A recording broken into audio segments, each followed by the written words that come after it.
মাহিন, তুই কি বুঝতে পারছিস আন্টি কেন চলে গেছে? আমার উপর অভিমান করে।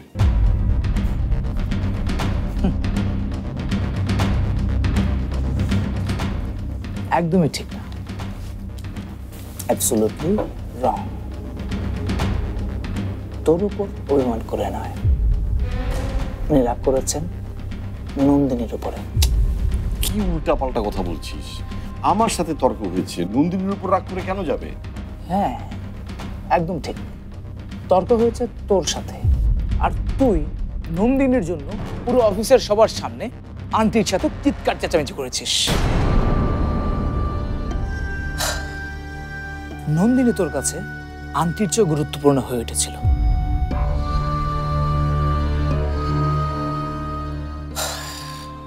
একটা মা কিভাবে এটা মেনে নেবে বলতো? তার উপর তুই গতকাল আন্টির সাথে মিসবিহেভ করেছিস, দুর্ব্যবহার করেছিস। তুই মাইন, তুই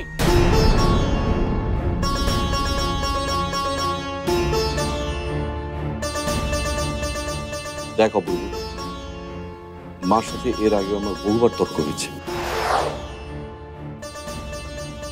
তাই বলে মা বোঝার চেষ্টা করবে না, এভাবে চলে যাবে?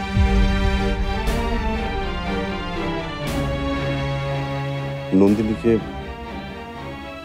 আমি ভালোবাসি। আর আন্টিকে? আন্টিকে তুই ভালোবাসিস না?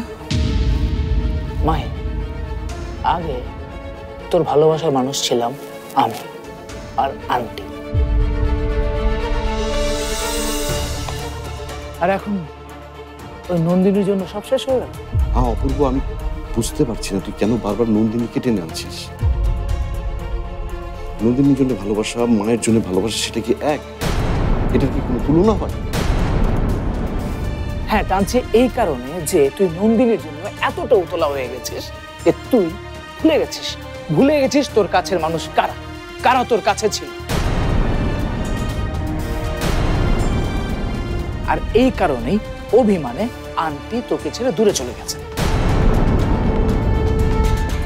আর তুই আন্টিকে এবং সবাইকে দূরে ঠেলে দিয়েছিস সেই নন্দিনীকে কাছে পাওয়ার জন্য।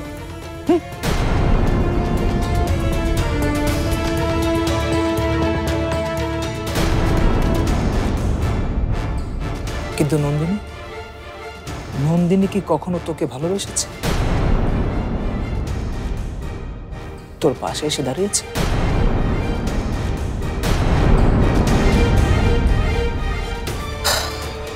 যারা তোর পাশে থাকতো তাদের সবাইকে তুই দূরে সরিয়ে দিয়েছিস শুধুমাত্র নন্দিনীর জন্য। আন্টি কি সেটা মেনে নেবে? মাহিন, তুই নিজেকে একবার আন্টির জায়গায় দাঁড় করিয়ে দেখ, তারপর বল।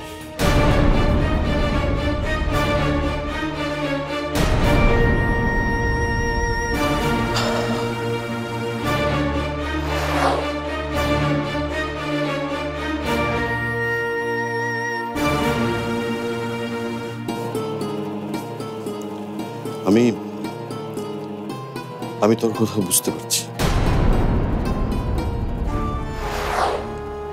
মা অভিমান করে চলে গেছে, সেটা আমার ব্যবহারে কষ্ট পেয়ে, সেই জন্য নন্দিনী কোনোভাবে দায়ী নয়।